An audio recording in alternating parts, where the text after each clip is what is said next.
All right, let's dive right in. Today, we're going to unpack the story inside a poem by Denis Martindale, one that has a pretty bold title, The Greatest Story Ever Told. Now, the idea here isn't to debate that title. Instead, we're just going to break down the chronological story the poem tells, using its own words, from the very beginning to the very end. Right out of the gate, the poem sets the scene. We're in the Garden of Eden, and the main ideas are already on the table. Humanity's potential, this huge concept of free will, and, of course, the massive risk that comes with it. This isn't just a quiet start, it's the setup for the whole drama that's about to play out. And that takes us to the very first major event in the poem's timeline. See, the story doesn't hang out in this perfect paradise for long. It throws us straight into a moment of crisis, a moment of loss. This is what establishes the central problem that's going to drive everything else forward. The poem says it in a really simple, direct way.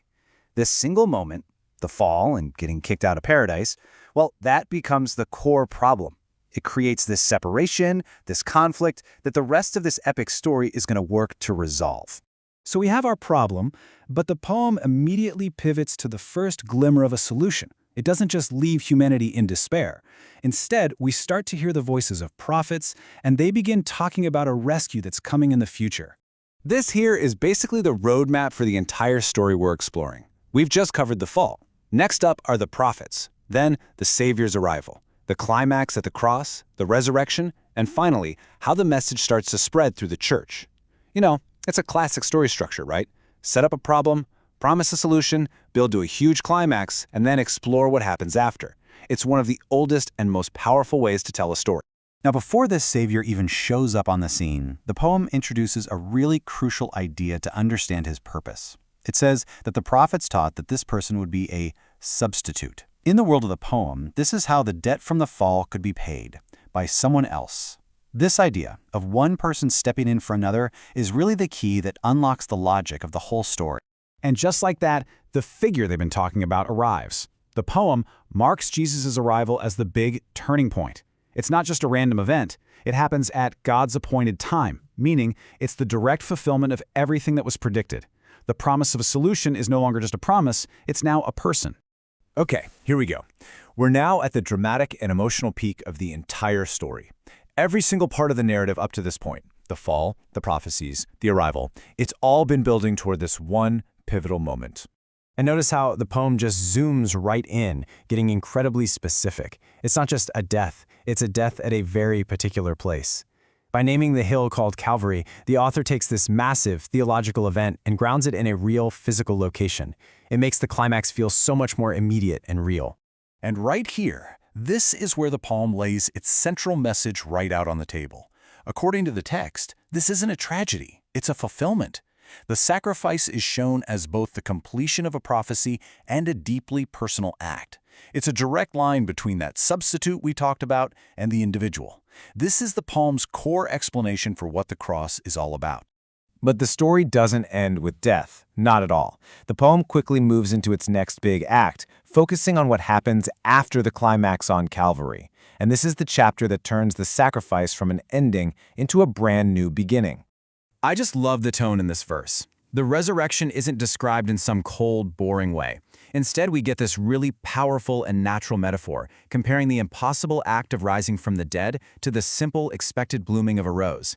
It frames the miracle as something organic and just full of life.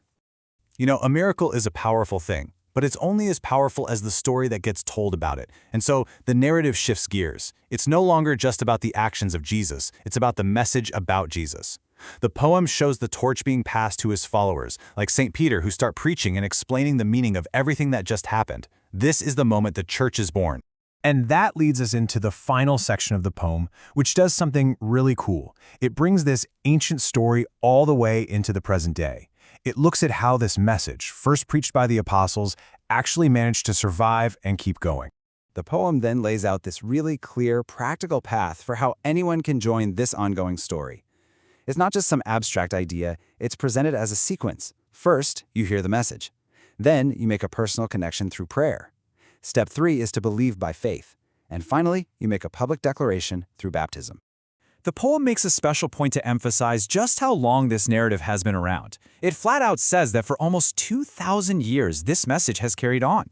So it's not being presented as some historical artifact, but as a living, breathing story that has outlasted empires and been passed down for generations. And that brings us full circle. The poem's final lines make this bold claim about its value, worth much more than gold, and then it lands right back on its title. After walking us through the entire story, from the problem in paradise to the promise, the sacrifice, the miracle, and its legacy, the author basically says, see, this is why it's the greatest story ever told. So, no matter what your personal beliefs are, the poem leaves us with a really fascinating question. We've just traced the structure of this one incredibly powerful narrative, and it makes you wonder, what are the essential ingredients, the conflict, the sacrifice, the hope, that give any story the power to last not just for years, but for thousands of years, and to go on to shape the lives of billions of people all over the world?